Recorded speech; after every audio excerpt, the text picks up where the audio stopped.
Good morning. It's Monday, and we are at week 6, which means there's 2 weeks left and you're done with this course. It's amazing how quickly time goes by. If any of you have any prayer requests, please do get in touch with me. Also, as you're doing your work for this class, if you find examples of interesting articles or things going on in journalism you want to share, please do send them to me. Penny did that for us before, and other students have done that. It really makes for an interesting analysis to take a look at what's going on. And one of the most interesting things is the missing airplane, the Malaysian flight that disappeared. This is really just an interesting opportunity to watch journalism unfold right before your eyes. But there have been a lot of other things going on too. So we are sharing as a matter of the class, but if there's a particular area of interest that you find, send it to me and I'll blast it out to everyone. So I'm going to pull up my blackboard on this side. You'll still see me, but I'm going to be looking at that and talking to you. So for this week, you're reading Kovach and Harrower. You have AP exercise number 6 and reflections, discussion board, and then another article and news review.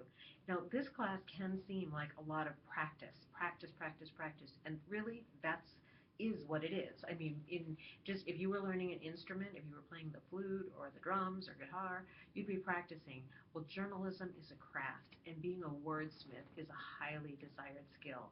When you are the person who can put words together in a way that is meaningful and makes sense, that is a great quality. Whether you work as a journalist, as a public relations practitioner, communication expert, whatever it might be, that type of communication is a skill that sets you above and beyond the competition when you're looking for a job. So do be encouraged as you go through these practice activities.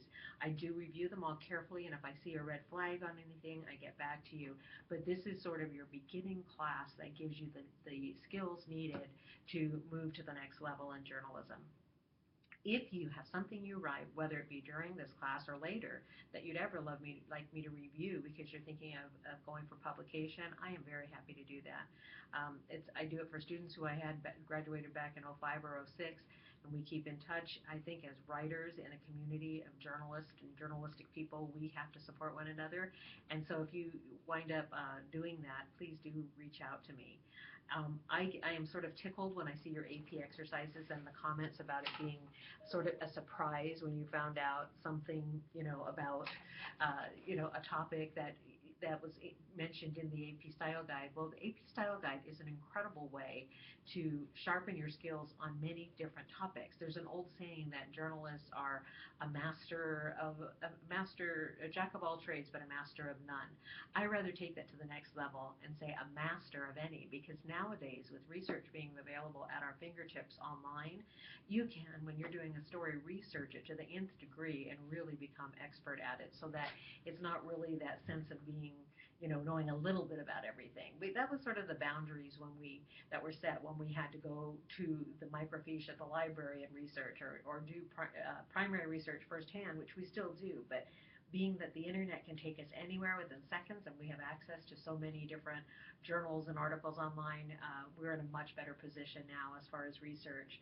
So journalism is a high calling. I consider myself a journalist first, even though I work as a public relations professor now, and PR is very natural to me. That inquiring, questioning side of journalism is something that started back when I was in high school as the editor of my high school newspaper and continues on. I see journalism as being part of who you are, not just what you do. I have had a pleasure working with you through this class. I know we still have 2 weeks, but I wanted to take a minute to let you know if I can be of any help to you, whether it be talking to you about a possible job you're looking at, a letter of recommendation, coaching you through that. I'm here to help. Even though I'm online, I'm right here in this office. The phone is very convenient, and I am happy to talk to you by phone or in person, whatever the need might be. Pray you have a blessed week, and I'll talk to you soon.